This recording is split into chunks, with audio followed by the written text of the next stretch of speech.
У гэтым відэа будзе пераказ рамана на тэму чарнобыльскай катастрофы. Твор называецца «Злая зорка», а напісаў яго ў 1991 годзе Іван Шамякін. Пачынаецца твор з радасным падзеі. У сям'і Пыльчынкаў рыхтуюцца да вяселля. Жэніцца малодшы сын, і маці Ольга Андрэевна хвалюецца. А вось бацька, старшыня райвыканкаму Владимир Павлович, знешне спакойны і нават іранічна сябе паводзіць, што раздражняе яго жонку. Хаця на самай справе Владимир Павлович проста не паказваў сваіх сапраўдных пачуццяў, а яму было і радасна, і трывожна. Чаму радасна, гэта зразумела, вось трывога адкуль бралася, ірацыянальнае нейкае пачуццё. Пыльчынка думаў, што з добрай сям'ёй яму пашчасціла парадніцца. З Ірынай, дачкой старшыні калгаса Пустахода, Глеб пазнаёміўся яшчэ 5 год таму. Тады яны былі студэнтамі. Глеб, будучы інжынер-энергетык, вучыўся ў Кіеве, а Ірына збіралася стаць урачом і адукацыю атрымлівала ў Мінску. Сустракаліся яны рэдка, толькі на канікулах, ды і на святы да бацькоў прыязджалі. І тым не менш змаглі захаваць вернасць адзін аднаму, і вось цяпер жэняцца. Ірына была найпрыгажэйшая сясцёр Пустаходавых. Яе старэйшая сястра Ліза працавала даяркай, была замужам, мела дзяцей. Фактычна ў сям'і Пустаходаў менавіта Ліза усім запраўляла. Яе муж Віктор Ёрш быў пад пятой у сваёй жонкі. І такі стан рэчаў усіх задавальняў. Ліза сама ўладкоўвала сваё сямейнае шчасце. І на фоне шчаслівых Ірыны і Лізы маўклівая Паша выглядала няўдачніцай. Яе асабістае жыццё не склалася, яна была замужам, але развялася. Малодшая Тамара была яшчэ студэнткай і у нечым падобная на Лізу, такая ж спраўная і энергічная. Тамара ўсё ж не аспрэчвала аўтарытэт старэйшай сястры. У дзяўчат быў толькі адзін брат, аграном Антон, які быў і знешне і характарам вельмі падобны на бацьку. У дзень вяселля Тамара прыехала да Пыльчынкаў, каб дапамагчы Ользе Андрэевне накрываць на стол. І так здарылася, што менавіта Тамара першая сустрэла самага доўгачаканага ў доме Пыльчынкаў у госця, іх старэйшага сына Барыса. Той быў афіцэрам, лётчыкам, і на вяселле брата прыляцеў з-за Каўказя. Бацькі любілі свайго старэйшага сына, магчыма, нават больш, чым Глеба. Хоць з малодшым яны ніколі не мелі ніякага клопату, і зусім інакш усё было з Барысам. Шмат паперажывала за свайго першынца маці. Ён заўсёды быў задзірыстым, чаго толькі не выкідваў. Вось 2 гады таму такое выкінуў. Сам папрасіўся, каб яго адправілі ў Афганістан ваяваць. Праз год вярнуўся жывым і нават з ордэнам. І вось цяпер на вяселле брата ён літаральна з неба спусціўся непадалёк ад дома Пыльчынкаў, прызямліўся верталёт, з яго выскачыў малады чалавек у лётнай форме. Тамара накіравалася да яго, і яны загаварылі адзін з адным адразу ж, быццам бы знаёмыя былі ўжо 100 год. А затым Тамара правяла Барыса на кухню, і Ольга Андрэевна радасна кінулася да сына. Калі ў доме Пыльчынкаў усе сабраліся, вясельны картэж накіраваўся да маладой. Ірына была ў строгім касцюме, валасы проста прыбраныя, ніякай касметыкі, і пры гэтым, як адзначыў Пыльчынка, выглядала яна вельмі прыгожа. Владимир Павлович звярнуў увагу на тое, што спадніца ёй як бы цеснавата, няўжо цяжарная. У ЗАГСе шлюб зарэгістраваў першы сакратар раённага камітэта партыі Пятро Михайлович Сінякоў. Такім чынам вырашыў паўдзельнічаць у сямейнай урачыстасці свайго таварыша па працы. Справа ў тым, што Владимир Павлович запрашаў Сінякова за святочны стол, але той адмовіўся прымаць удзел у свяце, дзе будзе алкаголь. Дзейнічала антыалкагольнае заканадаўства, і Сінякоў раіў Пыльчынку не ставіць гарэлку на стол. Але старшыня райвыканкаму вырашыў, што ў такім разе госці яго не зразумеюць. Вельмі своеасаблівы падарунак у ЗАГСе маладым зрабіў першы сакратар камсамолу Сергей Плешка. Ён падарыў Глебу і Ірыне бюст Карла Маркса. Барыс не вытрымаў і прамовіў: «Во гэта барада камсамольская».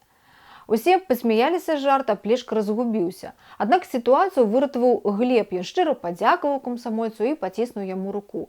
А потым Плешка з'явіўся на вяселлі як сябр Глеба, і Барыс сказаў пра брата: «Разумны інжынер, а сябруе з дурнямі». Затым увесь вечар Барыс стараўся не звяртаць увагі на Плешку, але не вельмі гэта ў яго атрымлівалася. Гэты Плешка быццам бы спецыяльна мазоліў вочы. Барыс куляў адну чарку за другой, а Плешка толькі злёгку аблізваў край сваёй чаркі, быццам бы спецыяльна дэманстраваў: «Я не п'ю». Прамаўляючы тост, Плешка ўспомніў пра брата жаніха, пахваліў яго, што той сумленна выканаў свой інтэрнацыянальны доўг. Барыс не вытрымаў і адрэзаў: «Заткніся, трапло». І ніякі доўг не аддаваў, а агнём паліваў людзей. Градус канфліктаў удалося неяк панізіць, і некаторы час госці мірна гулялі. Калі пачаліся танцы, Барыс заўважыў, што гэты плечка неяк ужо занадта прыступіўся да Тамары. На адзін танец я запрасіў, на другі, на трэці, быццам бы дзяўчат больш не было. І самае крыўднае, што плечка гэта быў яўна лепшым танцорам, чым Барыс. А завяршыўся вечар тым, што Барыс схапіў плечку і перакінуў яго праз плот у канаву. Сваю першую шлюбную ноч Глеб і Ірына правялі ў прыгожым месцы ля ракі Прыпяць. Там стаяла збудаваная пустаходам гасцёўня. Глеб прачнуўся першым і здзівіўся таму, які густы і ўедлівы туман стаяў. На палесе, канечне, часта бывалі туманы, але не такія. Зароў буксір, і Глеб падумаў, што, можа, на баржы пажар успыхнуў. Затым ён вярнуўся да Ірыны, яны разам паснедалі, а праз некаторы час паехалі да гасцей. Вяселле працягвалася. Навіну пра надзвычайнае здарэнне на атамнай станцыі прынёс зяць пустахода Віктор Ёрш. Яму украінскія хлопцы расказалі. Глеб адразу занепакоіўся, таму што гаворка ішла пра станцыю, дзе ён працаваў. І Глеб разам са сваімі сябрамі, інжынерамі вырашыў зараз жа ехаць на працоўнае месца. Іх павёз на маторнай лодцы Віктор Ёрш. На другім беразе іх адразу ж прыпыніла міліцыя і доўга не прапускалі.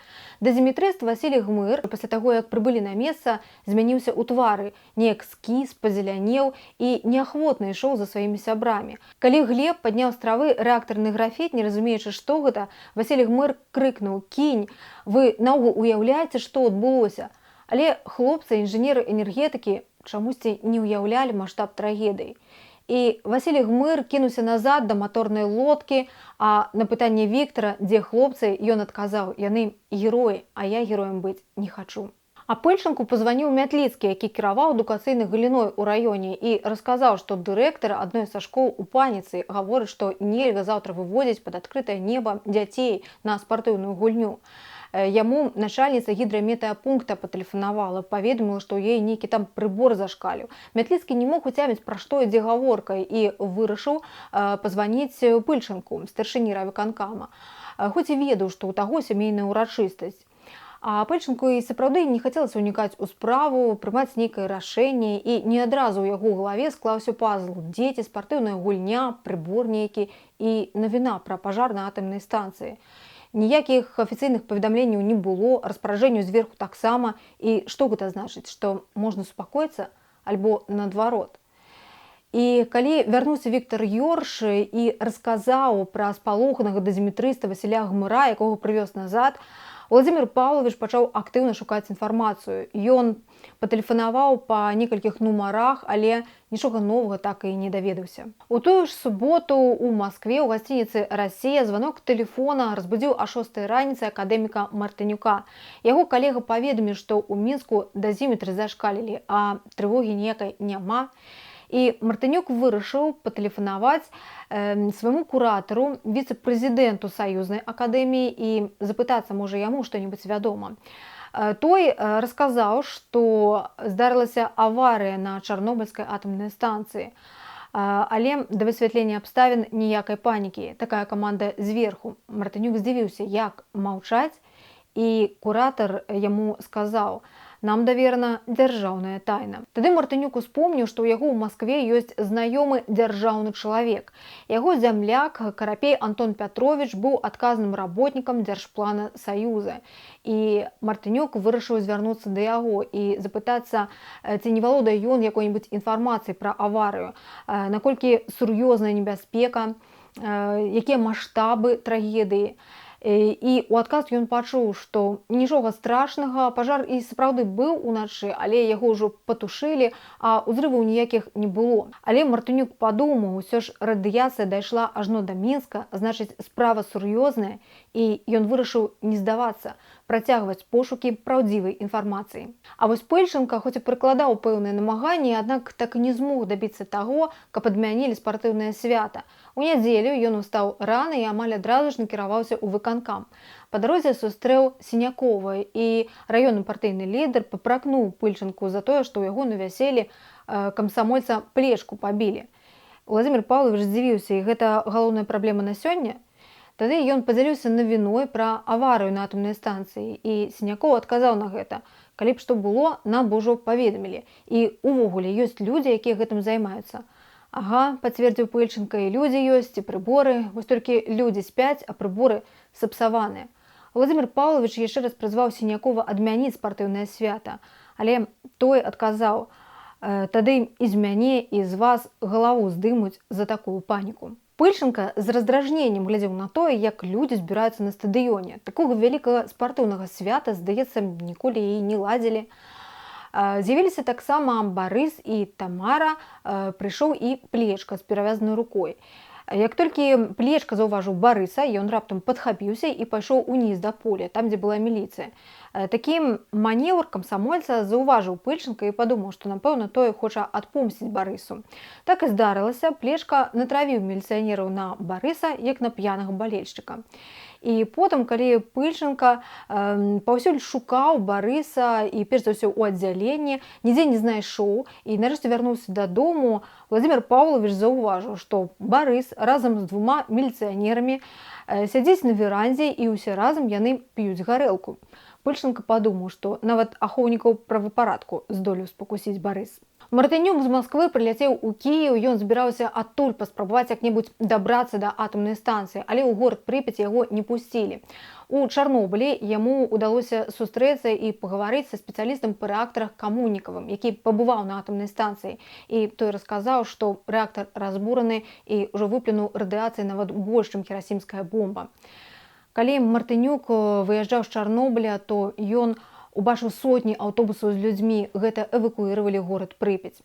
А ў Мінску акадэмік падрыхтаваў дакладную кіраўніку рэспубліканскага ўзроўню Лявонцію Мікалавічу. І ў гэтай дакладной, апроч іншых, было напісана, што на думку вучонага неабходна эвакуіраваць усё насельніцтва ў радыусе 100 кіламетраў ад станцыі. Калі Лявонцій Мікалавіч прачытаў гэта, ён з абурэннем адзначыў: абсурд нейкі. Ён удакладняў і ведае, што ўрад Украіны прадпрымае пэўныя меры ў сувязі з аварыяй, панікі ніякай няма, і увогуле, калі гэтаму вучонаму здаецца, што ўсе тут спяць, то трэба яму патлумачыць, што ніхто не спіць. На пасяджэнні палітбюро дакладвалі, што аварыя ўжо амаль ліквідавана. Але ў гэты дзень Лявонцій Мікалавіч так і не прыняў акадэміка Мартынюка, хоць і абяцаў. У панядзелак Барыс пакінуў бацькоўскі дом, тэрмін яго звальнення скончыўся. Ад Глеба не было ніякіх вестак. Дзе ён, што ён, родныя не ведалі.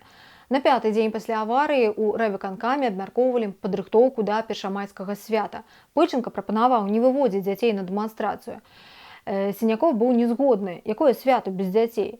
Доўга спрачаліся, і ў нейкі момант у дзверы зазірнуў пустаход. Ён прыйшоў, каб расказаць свату, што украінскія вёскі, якія непадалёк, высяляюць. Тады Сінякоў патэлефанаваў у абком, і пасля гэтага званка яго рыторыка рэзка змянілася. Відаць, у абкоме ўжо ведалі значна больш. Сінякоў загадаў не выводзіць дзяцей на першамайскае свята. А затым было свята, і на вуліцы выйшла шмат людзей.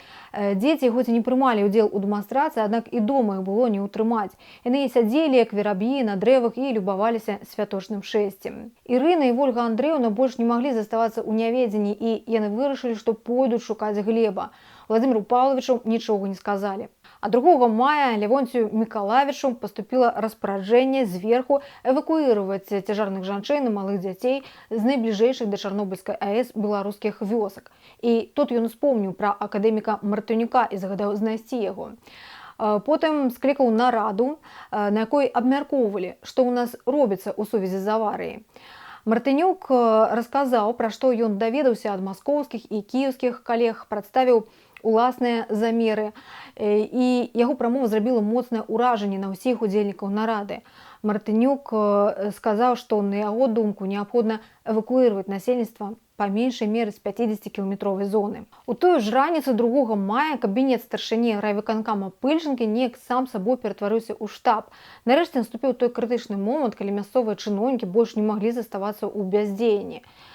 Праявіў рашучасць і актыўнасць нечакана і Сінякоў. Ён загадаў эвакуіраваць з паўднёвых гаспадарак дзяцей і цяжарных жанчын. Усе з ім пагадзіліся, а Пыльченко дадаў, з райцэнтра таксама трэба адсяляць. Тут найбольш маладых жанчын. У калгасах іх ужо мала засталося. І раптам пачалі прыязджаць у раён упаўнаважаныя з вобласці, міністры з Мінска, прыехалі радыёлагі з Масквы рабіць замеры. Такім чынам, на 7-й дзень пасля аварыі ў раёне, якім кіраваў Пыльченка, ўтварыўся сапраўдны аўрал. Затым у прыватнай размове Владимир Павлович параіў Сінякову таксама адаслаць сваіх жонку і дзяцей да бацькоў у Лепель. А Ольгу Андреевну і Ірыну павез на маторнай лодцы «Віктор». Іх прыпыніла міліцыя, і міліцыянеры параілі накіроўвацца ў Чарнобыль, у штаб. Але дабірацца па вадзе было нельга, і таму жанчыны, развітаўшыся з Віктарам, пайшлі пешшу. Дайшлі да некага украінскага сяла, у якім не было ўжо ніводнай душы. Потым дабраліся да горада Прыпяць, таксама пустога. Нарэшце яны дайшлі да чыгункі. На пераездзе іх затрымалі салдаты. З будкі выйшаў малодшы лейтенант, і, выслухаўшы гісторыю, якую мы расказалі жанчыны, ён паабяцаў ім, што давязе іх на машыне да Чарнобыля. Ольга Андреевна і Ірына сустрэліся з Глебам, і ён расказаў, што пасылаў ім 3 тэлеграмы, аднак ніводная не дайшла. Глеб супакоіў жонку і маці, сказаў, што ўсё ў яго добра, ён разам з іншымі інжынерамі займаецца кансервацыяй 3 уцалелых блокаў. Працуюць яны ўсяго 1 гадзіну ў дзень, а ўвесь астатні час жывуць як на курорце. Ірына занепакоілася, яна нават баялася сабе ўявіць, пры якой радыяцыі працуюць людзі, калі ім дазваляюць знаходзіцца на станцыі ўсяго 1 гадзіну. Пра тое, куды зніклі яго жонка і нявестка, Владимир Павлович даведаўся з каротенькай запіскі, якую знайшоў дома на стале. Там было напісана: «Мы пайшлі да Глеба». І гэты учынак напужаў Пыльченку і абурыў, вось жа вар'яткі. А потым яму патэлефанаваў Сінякоў і паведаміў, што паступіў загад высяляць людзей з 30-кіламетровай зоны, а гэта фактычна чвэрць раёна. І Владимир Павлович заняўся арганізацыйнымі момантамі, звязанымі з адсяленнем. Неўзабаве Сінякоў зноў згадаў пра канфлікт, які здарыўся паміж Барысам і Плешкам на вяселле. Аказваецца, Плешка напісаў заяву на Барыса і забіраць яе не збіраецца. Абяцае, што будзе скардзіцца ў розныя інстанцыі. Владимир Павлович адказаў на гэта, відаць, слаба пабілі гэтага Плешку. А Сінякову ён параіў лепш людзей ратаваць, а не глупствам займацца. Людзей перасялялі ў населеныя пункты ў асноўным у межах свайго раёна. Усе верылі, што эвакуацыя ненадоўга, так думаў нават сам Пыльченка. Калі Владимир Павлович прыехаў да пустахода, то ён убачыў, што сват разгублена топчацца на месцы. І Пыльченка пачаў сам угаворваць людзей, супакойваць, абнадзейваць, пераконваць, што неабходна ехаць дзеля ўласнай бяспекі. На адрес адмовіўся выязджаць пенсіянер Азар Шуба. Яго Пыльченка добра ведаў, палявалі разам. І на ўсе аргументы Шуба адказаў: «Я бачыў розную смерць на вайне, у лесе, у вадзе, у агні, у мяккай пасцелі. Хачу паглядзець і на гэтую, ад атама». Найцяжэй у сям'і пустахода пераезд перажывала Ліза. Калі выносілі спакаваныя клункі, яна раптам апусцілася на ганак і заплакала. Не магла змірыцца, што ей неабходна пакінуць сваю хату. І калі Лізу пасадзілі ў машыну, яна выглядала абсалютна абыякавай да ўсяго. А Глебу далі адпачынак, і ён накіраваўся разам з жонкай і маці дадому. Міналі родную вёску Ірыны, якая была ўжо абсалютна пустая. Зайшлі ў хату пустаходаў, а была перадвелікодная субота, і маці Ірыны быццам бы адмыслова для іх пакінула велікодныя прысмакі. Калі сядзелі за сталом, Глеб успомніў, што адзін знаёмы фізік яму расказваў, быццам бы у Бібліі вычытаў пра нейкую зорку, якая называецца Палын. А вы ж разумееце, Чарнобыль — гэта Палын па-украінску, сказаў Глеб. І вось гэтая зорка упала з неба на 3-ю частку рэк, крыніцы вод, і многія людзі памерлі ад таго, што гэтыя воды сталі горкімі. Вось такое прароцтва вычытаў знаёмы фізік Глеба ў Бібліі. А жыццё працягвалася. Ольга Андреевна, якая працавала ў бібліятэцы, па-ранейшаму хадзіла на работу, хоць асаблівага сэнсу ў гэтым не было, таму што дзяцей эвакуіравалі з горада, а фактычна у бібліятэку наведваліся часцей за ўсё школьнікі. І у Ольгі Андреевны было цяпер шмат часу для думак, разважанняў, і чым больш яна думала, тым больш баялася за сваіх сыноў. Тыдзень таму Глеб зноў накіраваўся на атамную станцыю, а канфлікт Барыса з Плешкам дагэтуль заставаўся невырашаным.